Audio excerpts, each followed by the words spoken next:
Heto guys ha, habang nakatambay ako sa labas sa harap ng mall, may nakikita akong isang pulubi guys. Tingnan nyo guys ha, tingnan nyo yung maigi ha. Kumakain siya guys.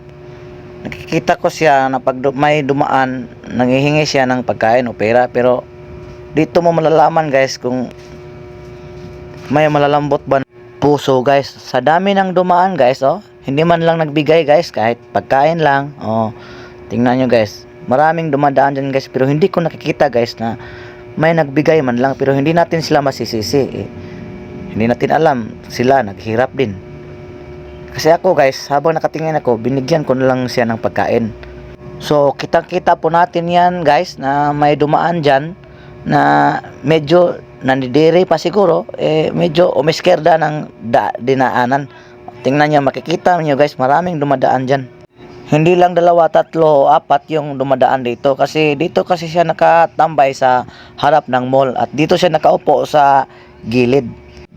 Kaya naawa po ako guys, kaya binigay ko na lang yung nabili ko sa tindahan, yung 2 chiffon cake, binigay ko na lang sa kanya.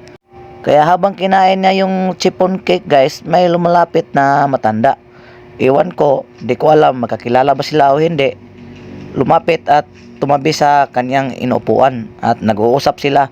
Ako nasa harap, nagbibideo sa kanila.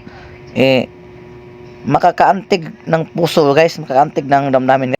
Ramdam ko gutom na gutom siya, pero binigay pa rin niya, naipamahagi pa rin niya yung binigay ko sa kanya kay tatay, kasi naawa din siya kay tatay.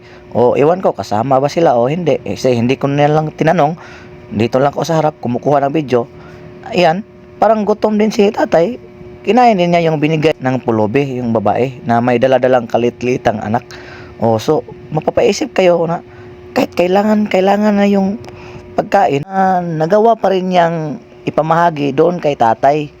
Kasi ramdam siguro niya na gutom din si tatay. So mapapaisip kayo talaga guys na kahit galing sa hiningi yung pagkain niya, naipamahagi pa rin niya kay tatay, 'di ba? So parang ipinakita niya guys na ako nga pulubi, namigay, ano pa kayo na kumpleto at may bahay, 'di ba? Dumaan kayo dito, tapos maraming nakakita, hindi man lang nagbigay kahit pang tubig lang o pagkain lang. So parang ganun ang pinapalabas ng pulubi, 'di ba? Kung intindihin nyo, 'di ba? Kung makikita nyo, maya guys, umalis na si tatay, dala-dala yung 2 sako niya. Pagkatapos niyang nakikain sa pulubi, at naiwan yung pulubi na habang nakaupo dyan sa gilid.